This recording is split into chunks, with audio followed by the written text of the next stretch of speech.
mes chers aînés, chers amis, messieurs les officiers généraux, officiers, sous-officiers, militaires du rang, mesdames et messieurs, vos rangs, grades et qualités respectés.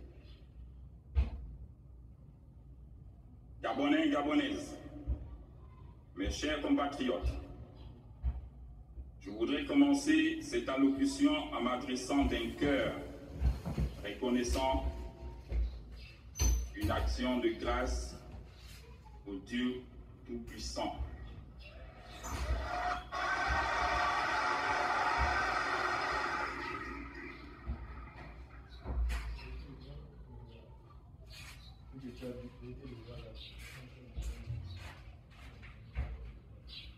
Ces grâces, à ses bontés, sans cesse renouvelées de notre pays, le Gabon, que nous pouvons fièrement nous tenir ici ce matin, dans cet hémicycle du palais de rénovation du bord de mer.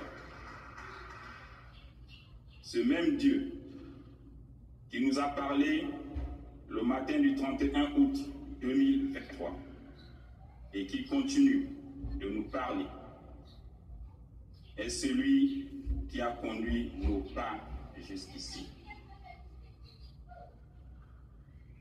Permettez-moi de rappeler à votre souvenir les paroles prononcées par Feu Omar Bongo Ondimba dans cette salle au terme de 42 ans de règne après Feu Léomba, premier président du Gabon.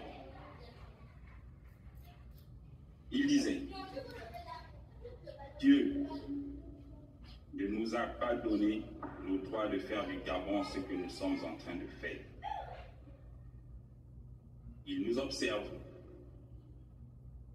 Il dit: amusez-vous. Le jour où il viendra aussi vous sanctionner, il le fera.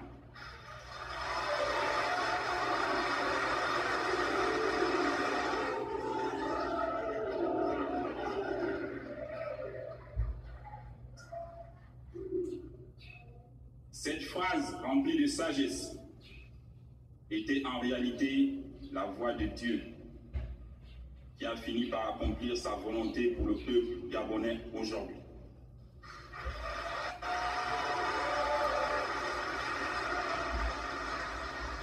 Gabonaises, Gabonais, mes chers compatriotes, permettez-moi d'exprimer mes sincères remerciements à tous ceux qui, nombreux, très nombreux, ont effectué le déplacement pour prendre part à cette cérémonie d'investiture.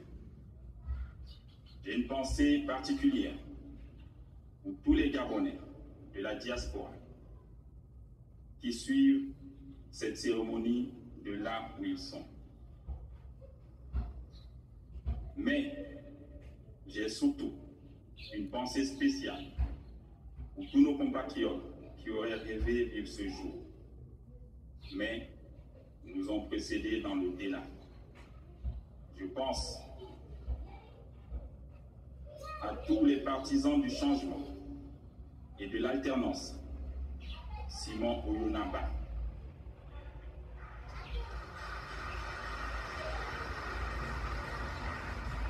Martine Oulabou,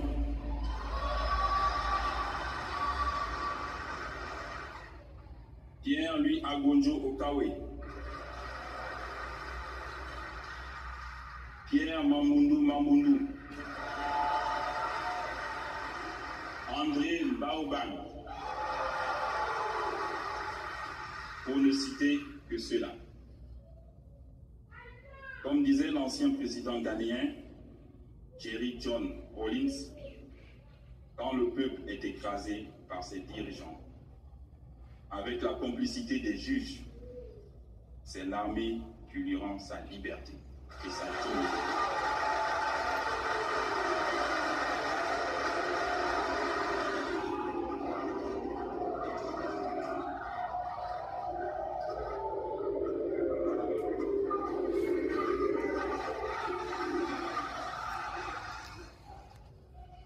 Ces fort de cet esprit que le 30 août 2023, telle une météorite dans la nuit noire, les forces de défense et de sécurité de notre pays ont pris leurs responsabilités en refusant le coup d'État électoral qui venait d'être prononcé par le Centre gabonais outrageusement biaisé. C'est sans aucune violence, sans heurts et sans effusion de sang que le Comité pour la transition et la restauration des institutions, en abrégé CTRI, a changé le régime en place, qui confisquait le pouvoir des institutions de la République depuis plusieurs années, au mépris flagrant des règles démocratiques.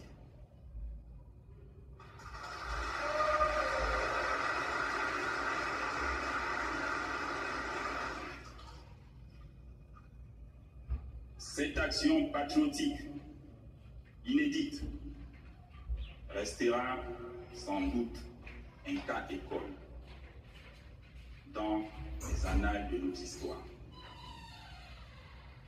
L'armée républicaine s'est inscrite dans le refus de cautionner la forfaiture qui aurait, une fois de trop, coûté la vie à de nombreux citoyens. Le peuple gabonais demande tout simplement ses droits, que ces droits soient garantis à travers des institutions fonctionnelles. Les forces de défense et de sécurité avaient un double choix, soit tuer les Gabonais qui auraient légitimement manifesté, soit mettre fin à un processus électoral pipé, dont les conditions du déroulement ne permettaient d'ailleurs pas l'expression d'une démocratie.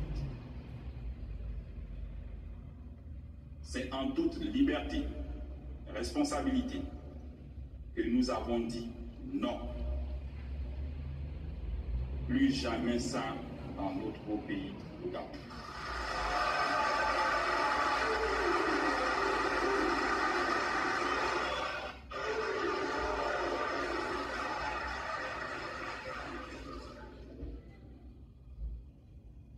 C'est l'occasion pour nous de remercier le soutien du peuple qui, de manière spontanée, a adhéré à cet acte patriotique. Notre étonnement est grand lorsqu'on attend certaines institutions internationales condamner l'acte posé par des soldats qui n'ont fait que respecter leur serment sous le drapeau. Sauver la patrie au péril de leur vie.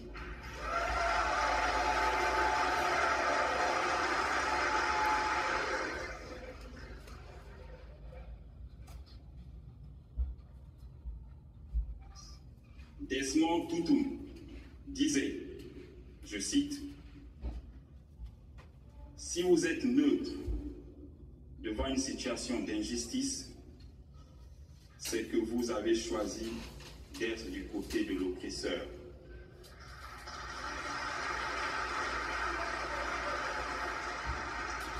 Nous, forces de défense et de sécurité, nous avons choisi d'être du côté du peuple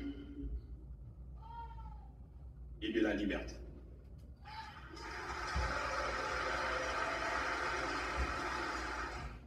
Comme le général de Gaulle jadis pour la France. Chers compatriotes, la Constitution est le texte fondateur d'un État. Elle consacre ses institutions, ses procédures particulières.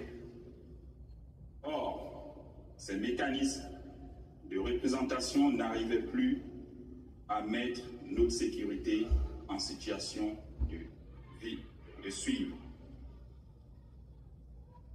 Il est donc important que les Gabonais de toutes les couches s'accordent pour adopter une nouvelle constitution par référendum.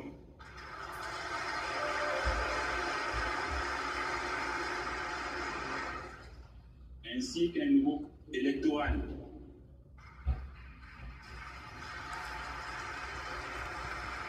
et un code pénal fiable.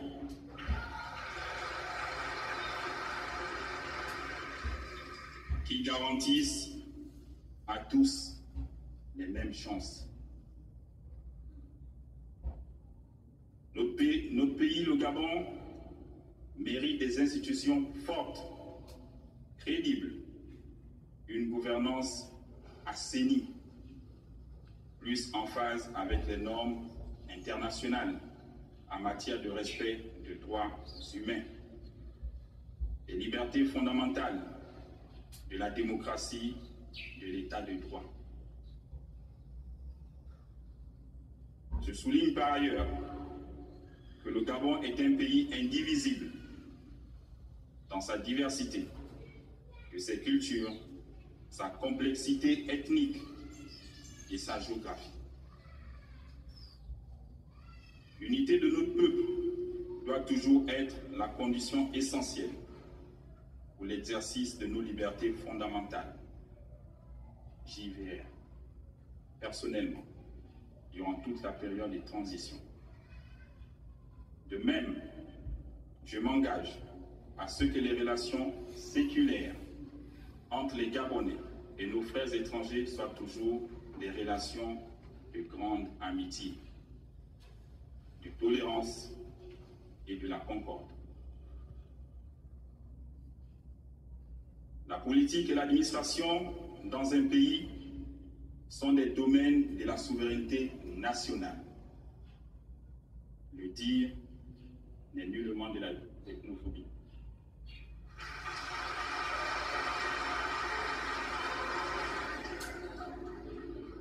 Mes chers compatriotes, depuis quelques jours, le Comité pour la transition et la restauration des institutions a entrepris des consultations avec toutes les forces vives de la nation. Les préoccupations soulevées sont légitimes et limpides. Aussi, avec le gouvernement qui va être mis en place dans quelques jours, composé de gens expérimentés et de personnes à la compétence avérée, nous allons nous atteler à donner à tous des raisons d'espérer à une vie meilleure.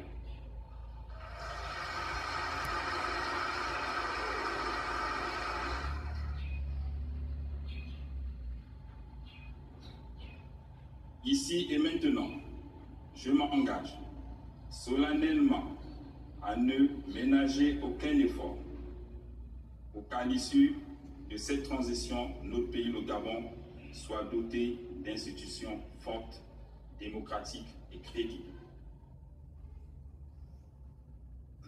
Chers compatriotes, en droit international, on dit que les relations entre États sont au-dessus des personnes. Autrement dit, les hommes passent, les États demeurent. Le Gabon a été un des membres fondateurs de nombreuses organisations régionales et sous-régionales. Il entend à ce titre jouer pleinement son rôle dans le concert des nations. Peuple gabonais, aujourd'hui, les temps heureux rêvés par nos ancêtres arrivent enfin chez nous.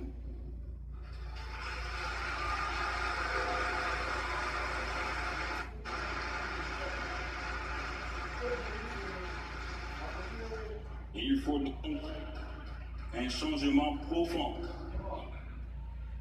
issu de notre réflexion commune. C'est pourquoi j'instruis déjà le futur gouvernement à réfléchir sans délai sur les mécanismes à mettre en place afin de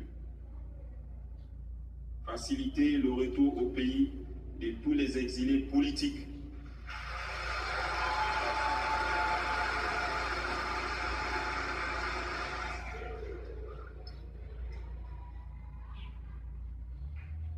rétablir la bourse pour les élèves du secondaire,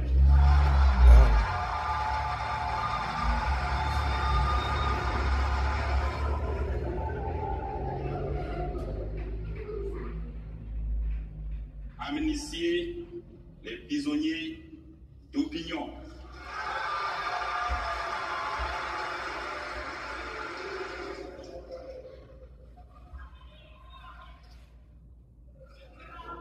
financer l'économie nationale avec les partenaires locaux et les institutions financières locales, créer une synergie avec l'accompagnement des banques locales pour le paiement des pensions des retraités,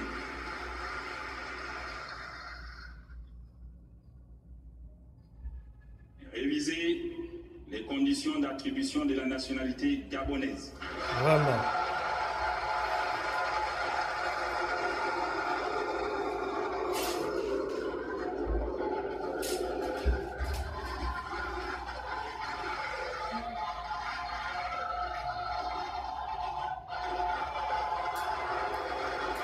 Ils savent pourquoi ils se lèvent.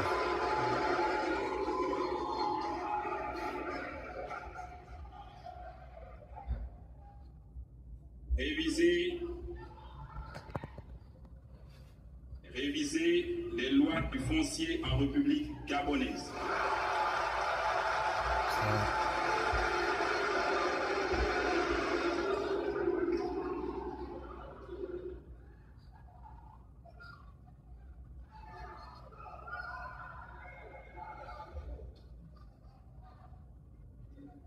À l'issue de cette transition, avec l'apport de tous les Gabonais, partenaires au développement, nous entendons remettre le pouvoir aux civils en organisant de nouvelles élections libres, transparentes et crédibles dans la paix sociale.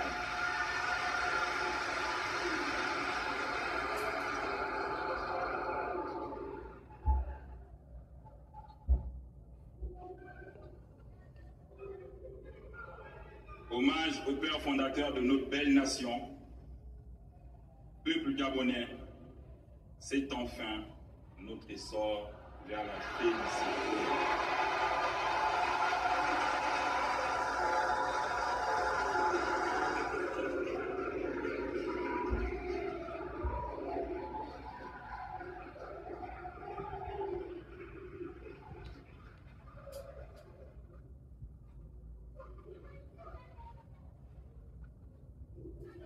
Honneur et fidélité à la patrie, je vous remercie.